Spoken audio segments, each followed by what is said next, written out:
All right, everyone, welcome into another episode. This is a bet podcast or show, whatever you want to call it. Today we're doing an Oregon Texas Tech preview. This is one of the big games in the Big 12 this week. The Oregon Ducks coming off a huge win last week at home against Portland State. Not the beefiest opponent, but now they're traveling to Lubbock to face Texas Tech after their devastating loss in second overtime to Wyoming. Tanner, what are your initial thoughts on this matchup? This is two pretty good teams matching up. Oregon obviously ranked, and a lot of big things trying to happen for them this year. And then Texas Tech, we've kind of picked as a dark horse. What are your thoughts on this game? Yeah, so I'm really excited for this game. It'll be I believe kickoff is around. I think it's a later game kickoff, so should be a night game for Texas Tech, which they talk about home field advantage, the night games being special at Texas Tech, and then you got a ranked Oregon team coming in there. I'm guaranteeing a good game. Uh, I'm very excited to watch it, but I think these will be two teams that we'll get to see a good display of offense and some, hopefully, on with one of my guesses, a high scoring game. So a little teaser. Yeah, so I agree with you. I think it's going to be a great game. I think this is one I'm going to definitely try to tune into and try to watch as much as I can, especially we're previewing this, kind of making some picks, and I'm just going to kind of be keeping an eye on that game. If you notice, background's different. I'm in Idaho right now. Every year I work at the Eastern Idaho State Fair and sell teriyaki chicken. So if you're in the area, come say hi. If you're a fan, I'll give you free chicken. If you mention this is a bet, I will get you a free chicken bowl. There we go. So there we go. So as usual, let's kind of recap kind of where each team is coming from based on the previous week. Obviously, as we get further in the season, we can discuss more, but we only have really 1 week to go off of. And Oregon had a huge win going into Oregon first. Huge win at home, 81-7. They were able to rest their starters kind of in the second half. I think they put up over 700 yards on offense, 300 plus on the ground, 300 plus in the air. Just like a really balanced attack. And I want to talk about Bo Nix. So Bo Nix, he actually started his college career at Auburn. He's from Alabama, and he kind of struggled at Auburn a little bit. And they used to be a powerhouse school from the SEC, especially coming off Cam Newton and those years. They used to actually beat Alabama, which is believe it or not, which is crazy. Everybody remembers the field goal return for a touchdown. But Bo Nix really struggled there. But after going to Oregon, last year was his first year at Oregon. He had 29 touchdowns, only 7 interceptions, completed over 70% of his passes. Just a really solid year from Bo Nix. And people actually thought he was going to enter into the draft, but he decided to stay back for another year. And last week's performance just showed it's more of the same. 23 completions out of 27, 287 yards, 3 touchdowns, and then he got pulled from the game. Do you have any thoughts on Bo Nix, Tanner? Yeah, so I was going to share, exact same things as you from Bo Nix. He just looks like he's feeling confident in his game right now at Oregon. I think people are rallying behind him, which is awesome to see. On Oregon with Bo Nix, everyone just seemed to shine in that game one, right? It was a chance for everyone to get some reps, to shine, get people excited. Now, that being said, that's what spring camp is for as well, right? Get people reps. Yeah. So they'll meet their adversity against Texas Tech. Will be a true test. We talk about the Bo Nix effect. How about Bucky Johnson at the running back position, right? Talk about magic there. 4 carries, 100 plus yards. It's against Portland State. We'll see what he can do against Texas Tech. But this is a stacked running back group, right? All around. I think it was, he had 4 carries for 100 yards. Bo Nix looked at the top of his game. Mm-hmm. I'm excited to see what they can do against a better defense in Portland State. and see how good this Oregon team is when they're put as a road team in a place that's known for having a little bit of a home field advantage. Yeah, Oregon. You mentioned the run game. They can move the balls both. They can move the ball both ways. They can run it really well, throw it really well. Bo Nix actually is pretty good on his feet as well. He had 14 rushing touchdowns last year. So I think just having that dual threat at quarterback kind of gives them a little bit of an edge. And obviously, Portland State's defense is nothing to write home about, but Texas Tech's defense isn't either. So they're definitely better than Portland State, but Texas Tech's defense isn't their strong suit. It's more of the offense. So, I mean, coming off last week, Oregon really couldn't have done anything better. They kind of played a perfect game. They beat the opponent they should beat by a ton. They just did everything really well. Offense, defense. Actually, Oregon's defense is actually pretty strong on the line of scrimmage side. They really dominated Portland State there, and I think they have a chance to do the same against Texas Tech. But going into Texas Tech, we'll start off with this, Tanner. Do you think they're still a dark horse? You had them, I believe, finishing second in the Big 12. Is that right? Yeah. So I still see them as being that team that could still make a run at that Big 12 position. I really like the coach, Joey. Listened to an interview with him about the loss, and they were saying, what's your message to the fans? And he said, it's justified. All the negative, everything he said, when someone cares about a program, that's what you want to see. When something doesn't go right, let's hear it. He said, I can take the heat, and I think this is a great chance for them to, right? You never want a loss as your first game. But if they can use the loss as a way to springboard into the season and say, hey, look, we went down to Wyoming, we blew our lead, our fan base is not happy with that. Let's go show people what the Red Raiders can do. Everything runs through Lubbock is something that's said. I think that's still something they can do. Get stuff done in the Big 12, learn from the mistakes, and what a better way to do it than against Oregon. The game's been sold out for a while. They said the fans are going to come. This would be a very big win for Texas Tech that could really jumpstart the season after that loss. Oh, for sure. I think Texas Tech, they almost have everything to prove in this game, and especially coming off a loss against Wyoming last week, this is kind of their chance to say, hey, that's not us. We're not that team. That was just week one, whatever, mistakes, jitters, whatever it is, but they have a chance to beat a really good Oregon team at home in front of their fans. And yeah, coaching, Joey's a great coach, and he's going to get his team ready for this game as much as he can, but it's going to come down to execution and if Texas Tech can do certain things and move the ball. And I want to get into this a little bit. Can they run the ball? Last week against Wyoming, only 96 rushing yards, 30 or so of those coming from Tyler Shuck, the quarterback. He ran 15 times. He actually ran the most, which you don't always want to see. You want to see a little bit more running back action. Do you think they're going to struggle to run against Oregon? Oregon's defensive line is really strong. Is that going to be an issue for Texas Tech? Yeah, so I put expect the run game to be non-existent. Yeah. They're more of an air raid team, and I think Oregon's going to play into that. They're going to watch for more of the passing. We'll see from the QB, right? He did run for those, we said 36 yards. That could play a factor. I don't see it being out of control for Oregon, but they did let up 53 for Portland State. He was able to rush for 53, but they ended up figuring it out, playing some defense that controlled that. I don't see that running coming into it. I don't see the run being a threat at all. It'll be the throwing.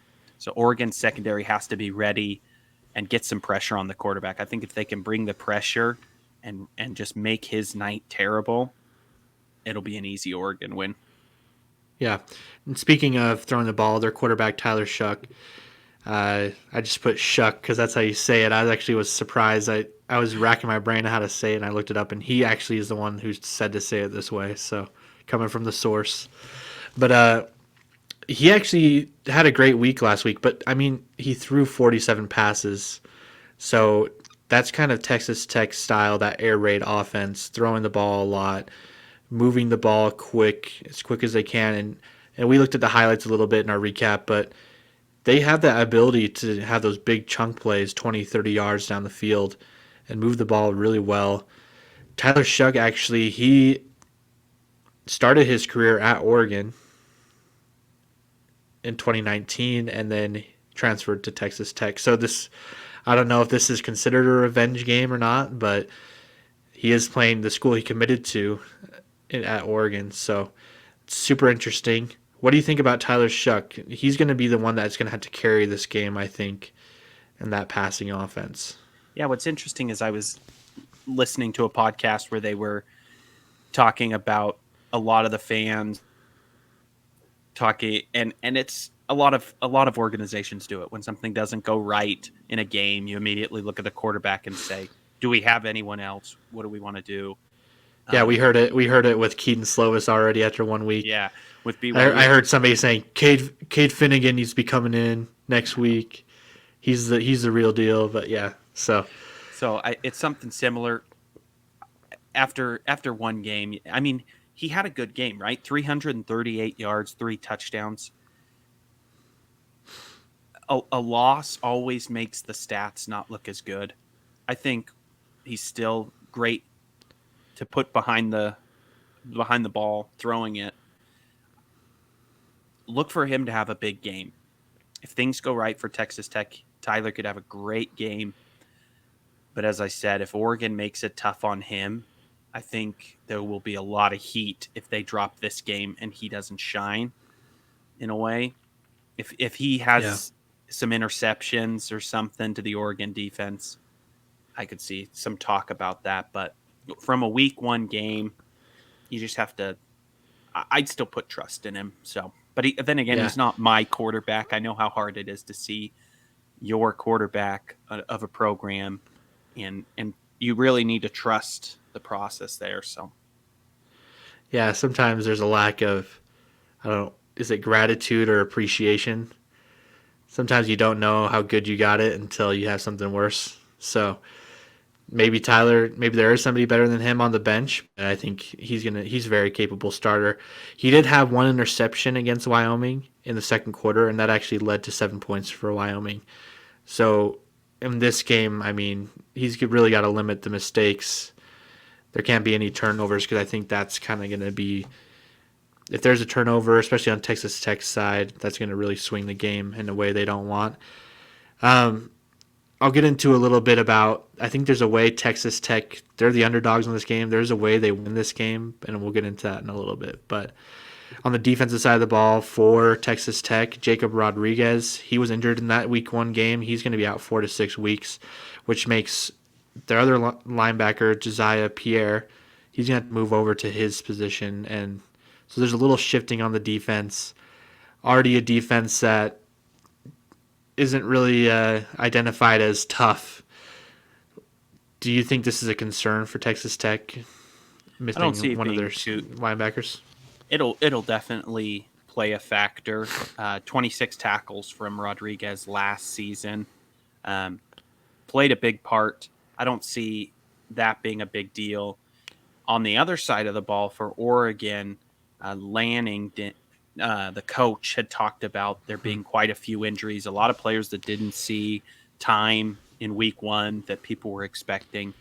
So I see injuries probably playing more of a factor on Oregon's side for their depth. What weapons can they bring? Because they have 7 or 8 guys, I think, that didn't play last week, and it's kind of the same story this week. So, whereas Texas Tech's pretty healthy besides Rodriguez being out. So, yeah, so I don't see it playing too big. He definitely contributed last season, but where it's just the one, we'll see. Okay, so moving into our lines here. So we have the over-under at 69. I have this graphic here. High-scoring game. That's pretty high over-under line there. Do you think this is going to be a shootout, high scoring game like Vegas says? Yes, I think so. We saw some of the explosiveness from Oregon in game one. Yes, Portland State, but I see them bringing the same explosiveness, and Texas Tech with their air raid offense, throwing the ball. I see it being a high scoring affair. I have the over hitting. Yes, 69 is high, but I feel like this night game is going to be a shootout. That'll be an over. And I'm Yeah. interested to see what you say. No, I have the under on this one, which actually doesn't mean it's going to be a low scoring game. I just don't think it's going to be as high scoring as Vegas has it. I see Oregon putting up points. I see Texas Tech putting up points. So it's not a matter of like, oh, this is going to be a defensive battle. No, I think it's a little bit of a shootout still, which brings me to what I was saying earlier. There's a way Texas Tech wins this game. I'm not saying I have them winning. We haven't gotten into that yet. But there's a way Texas Tech wins, and that's if it's a shootout. If Oregon's defense can't stop the air raid attack, that's the way Texas Tech wins this game. If they can get into a back and forth battle, just touchdown, trading touchdowns a little bit, then let's say in that case it will hit the over where it's like a, up in the 40s each team, kind of like that Colorado TCU game last week where it's 45-42. That's kind of the way I see Texas Tech winning this game. It's not going to be on their defense. I mean, the defense might come up with a stop or two or maybe a key turnover, but I see it more being a shootout if Texas Tech wins this game. Do you see that being the only way Texas Tech can really come out with a win? Yeah, because I don't see the defense doing too much to stop what Oregon has going on from what we saw with what Wyoming was able to do. Now, if we get the Texas Tech team that went up 17-0, possibly, maybe just a frustrating night for both teams. The only way I see it is a frustrating night for both teams. Nothing really going either way. Stuff gets messed up. I think if I see this going deep into the game, high scoring, I see Oregon pulling it out, just being a team Okay. that gets it done. So that'll be interesting to see. I definitely think there's no way it's not. So we're not going to see too low of a game. 69's high. So, I mean, Yeah. put that in the 50 something, and it'd be a high scoring game. We're not going to see anything lower. We're not going to see a 14-7 or something. Guaranteed. Yeah, and this line as well has just, I think, gone up as time has gone on. I think I saw it as low as like 65.5 or something like that. You were saying you saw it in the 50s. Is that right? Yeah, I was bouncing maybe you were around looking mistaken. I was looking at lines. That could have been a different game, and so, yeah, it is the 69. So Okay, yeah. So moving to the spread, we have the spread here, 6.5 points. Oregon on the road going to Texas, still favored by 6.5 points. Who do you have covering this game? yeah, so I think from what we've talked about. I thought when I first opened the odds to look at what this game was at, I expected to see something like 10 or more, some 14 for Oregon. What's interesting about this game is it opened at 3 and has since climbed to 6.5. I think that it's really low. I think Oregon covers. I think they cover easily. Some trends with it to keep in mind as the home team. So this is interesting. As the home team, Texas Tech is 6-1 under McGuire.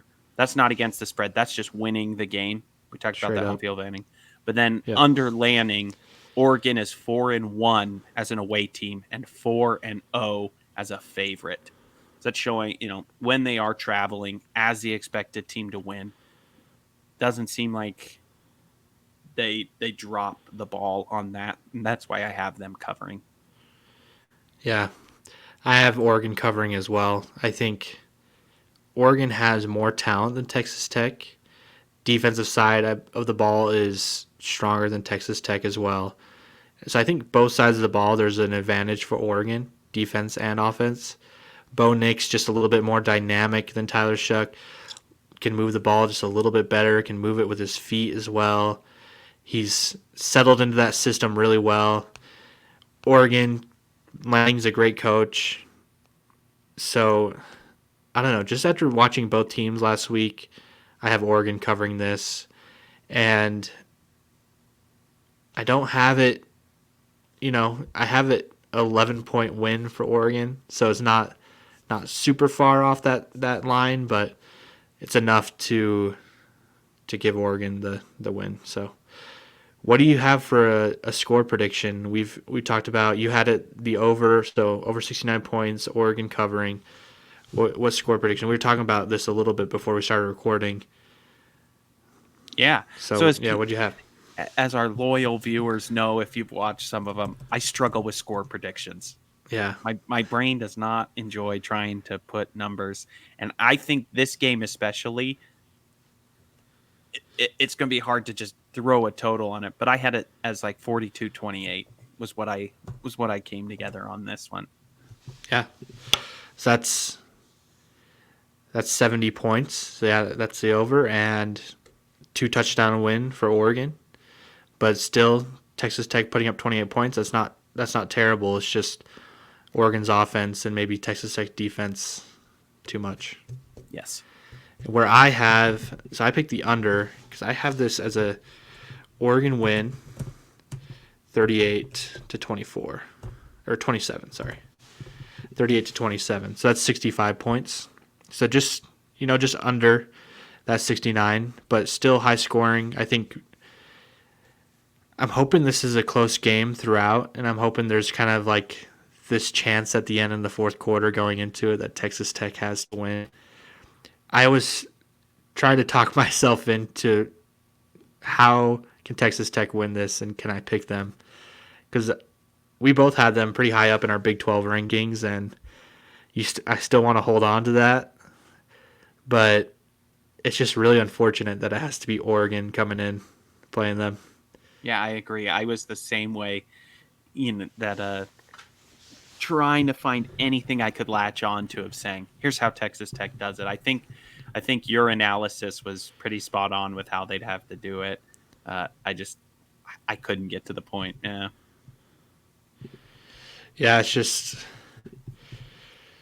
Oregon is just going to be too strong, I think, and Texas Tech, they're just going to have to reset after these first 2 weeks and go into the Big 12, and they still have that chance to compete in the Big 12 for sure, and be in the top half of the conference, because conference wins, conference play is different from what this is. I mean, if we're talking about college football playoffs and bowl games, obviously these matter a lot for that, but as far as like Big 12 standings and conference play, they have a chance to kind of start fresh. Yeah, I'd agree with that. And there's a little part of me that hopes we're doing a video next week saying, wow, we were wrong, and Texas Tech won this somehow. Texas Tech pulled it out. But yeah, I think it's kind of our preview. Any other last minute thoughts on this matchup, Tanner, besides we're both really excited to see it? No, just hoping that I get a chance to watch some of it, be an enjoyable one. And to anyone who made it through this video, we really appreciate it. Go ahead and subscribe, like this video. Let us know your predictions in the comment. Let us know stuff we missed, if there was research that you've done or things that you felt we didn't cover. We're always open to learn and grow, because we're not full-time. If we were full-time at this, we'd be on ESPN or CBS. So we're just doing this for fun, trying to get better. And so thank you again for all the support. No, yeah, like I've said before, if you want the cold hard truth in sports, it's not the place for you. It's not the place. But all jokes aside, yeah, we want to know if we got anything wrong. Obviously, there's always little nuances and details we miss, because we can't follow these teams, like a true fan would. So if you're a fan, let us know your thoughts below, and hit that subscribe button, because we'll do more Big 12 stuff. Maybe we'll see Oregon on here later in the year again. So yeah, thanks for watching, and have a good one, guys.